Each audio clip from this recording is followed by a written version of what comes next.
I think mental health has risen up the health and safety agenda for three main reasons.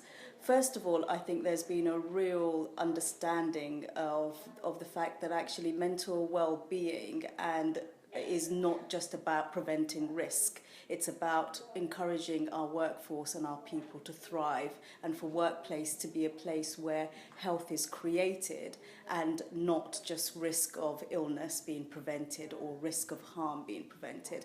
And I think that's an amazing place to be in terms of society and our thinking around what is acceptable and why we go to work and our motivations to work. It's not just about earning an income, it's about life and well-being.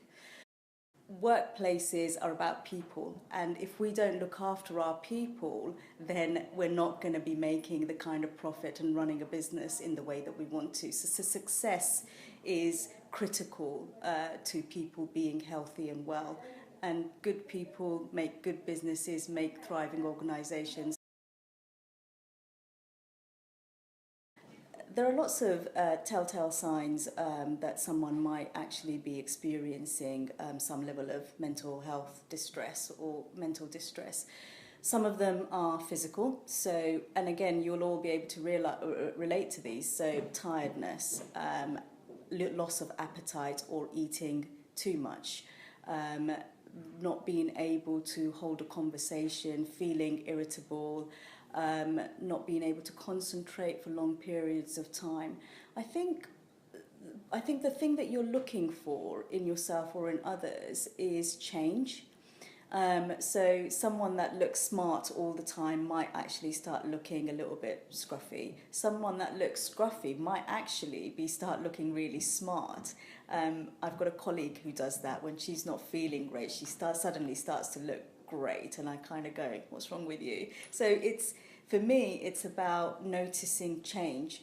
If you know someone or if you know yourself and you're beginning to behave in a way that is different to what you are normally behaving to, or if you're beginning to respond to situations in a way that you wouldn't normally, that's where we need to all stop and reflect and work out what's going on for us. So for me, the telltale signs are unique to all of us. There are some physical things like I just said, but actually it's about noticing change within ourselves, which may on the surface look positive or negative. There are some really basic steps that we can all take to look after our mental health. I think the first thing that we all need to be fully aware of is the fact that we've got mental health. Often the term mental health brings up images and thoughts of people in distress, images that the media has portrayed to us that are negative, and actually we all kind of go, that's about somebody else over there. For me, the first major step for taking care of our own mental health and probably those around us is acknowledging that we all have mental health. Sometimes we can get mentally ill, we can get distressed, and actually there's help for that too. It's actually the same things as physical health and well-being. It's being active.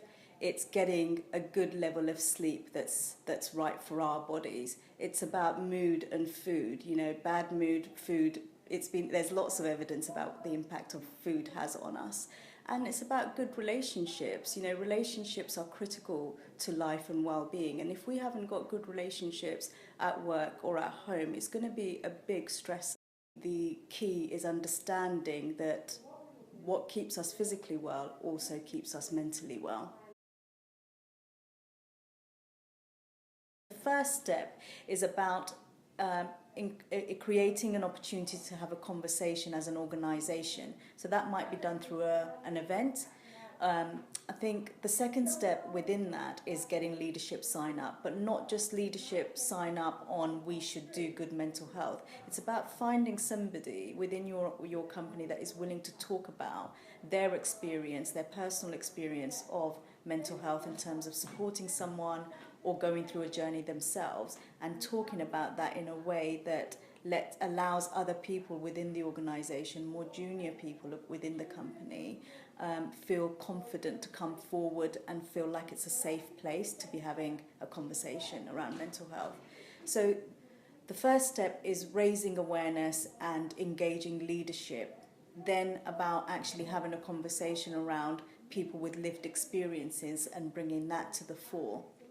And then I would suggest there's the strategy piece. So from that, you will actually find people within your company that will tell you what they need. And I go back to, you know, the five steps to looking after yourself. It's about encouraging people to sleep better, eat better, drink more water, be active, have conversations. And if your strategy is geared around those 5 areas, it's going to work.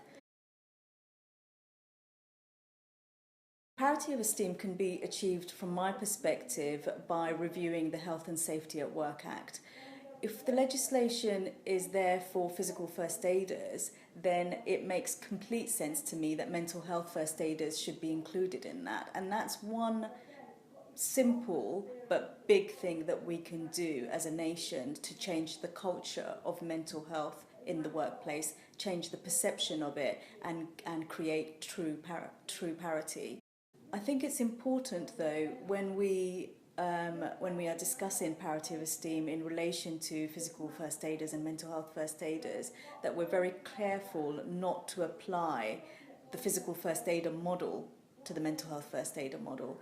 Mental health first aid is about anybody that is responsible for people being able to have good quality conversations around mental health in order to prevent people getting unwell, but also signpost to the right place.